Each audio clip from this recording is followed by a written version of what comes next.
गुरुब्रह्मा गुरुर्विष्णु गुरुर्देवो महेश्वरः गुरु साक्षात् परब्रह्म तस्मै श्री गुरवे नमः। गुरवे सर्वलोकानां विषजे भवरोहिणां निधये सर्वविद्यानां श्री दक्षिणामूर्तये नमः। श्रुतिस्मृतिपुराणानाम् आलयं करुणालयं नमामि भगवत्पाद शङ्करं लोकशङ्करं गुरुचरणारविन्दाभ्यां नमः।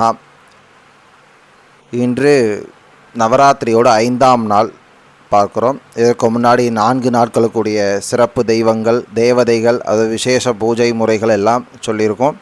இன்று 5ஆம் நாள் யாரை வழிபடணும்னு வேதம் சொல்கிறதுன்னா மகேஸ்வரி, சாக்ஷாத் மகேஸ்வரனுடைய பத்னியை தான் நம்ம வழிபாடு பண்ணுறோம். இந்த சாரதா நவராத்திரி ஃபுல்லாகவே அம்பாள் பரமேஸ்வரியை தான் நம்ம போற்றி பண்ணுறோம். அப்படின்னாலும் ஒவ்வொரு நாள் முதல் 3 நாள் துர்க்கை, அடுத்த 3 நாள் லக்ஷ்மி, அடுத்த 3 நாள் மகா சரஸ்வதி என்று 3 நாட்களாக பிரித்து வைத்துள்ளோம். இதில் 5ஆம் நாள் மகேஸ்வரியாக தான் நம்ம வழிபாடு பண்ண முடியும், வழிபாடு பண்ணணும்னு சொல்லி வேதம் சொல்லியிருக்கு. மகேஸ்வரி திரிசூலம், பிறைச்சந்திரன், பாம்பு ஆகியவை தரித்து ரிஷப வாகனத்தில் எழுந்தருள்பவள் மகேஸ்வரி.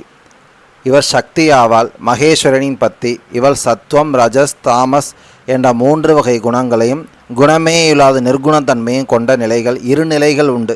இந்த மகேஸ்வரி தெய்விக்கு தான் 2 நிலைகள், கோபமும் உண்டு, கோபமற்ற நிலையும் உண்டு, தாபமும் உண்டு, தாபமற்ற நிலையும் உண்டு. காம, குரோத, லோப, மோக, மதவாத்சரியம் அத்தனையுமே அம்பாளுக்கு உண்டு. இது அத்தனை இல்லாத தன்மையும் இந்த மகேஸ்வரி ரூபத்துக்கு உண்டு. சாக்ஷாத் பரமேஸ்வரனே தான் மகேஸ்வரியாக அவதாரம் பண்ணுறார். மகேஸ்வரியாக அவதாரம் எடுத்து நம்ம இந்த பூலோகத்தில் நமக்கு எல்லாம் வேண்டியதை வேண்டுவோருக்கு தரவல்லார். அது மட்டுமல்ல, 4ஆம் நாள் நேற்றே சொல்லியிருந்தோம். 4ஆம் நாள் மகாவிஷ்ணு, வைஷ்ணவி மகாவிஷ்ணு புருஷ ரூபம் கொண்டு வைஷ்ணவியாக வரான்னு சொல்லியிருந்தோம். அடுத்த நாளே பரமேஸ்வரன் பரமேஸ்வரியாக வர, அதுதான் அந்த 5ஆம் நாளுக்கு விசேஷம். இந்த 4ஆம் நாள் 5ஆம் நாள் 2 அவதார தெய்வங்களும் புருஷ ரூபம் கொண்டு வராங்கிறது தான் வேதம் சொல்கிறது. இன்று நீங்கள் இந்த அம்பாளுக்கு மகதி அப்படின்னு இன்னொரு பேரும் உண்டு. சக்கர தீர்த்தத்தில் ஐக்கியமாகி இருப்பாள். மகதிங்கிற ஒரு பெயரோட புனைப்பெயரோடு இவ வழங்குறா. மகேஸ்வரி தான் மகதியாக மாறுறா. இந்த நாளில் என்ன நைவேத்தியம்னா புளியோதரை, சமஸ்கிருதத்தில் திந்திரியா அன்னம் சொல்லுவாள். புளியோதரை நைவேத்தியம் செய்து வரவ சுமங்கலிகளுக்கெல்லாம் பிரசாதமாக கொடுத்து பண்ணணும். இன்று நமக்கு சாத்த வேண்டிய பூ முல்லைப்பூ, ரொம்ப விசேஷம்.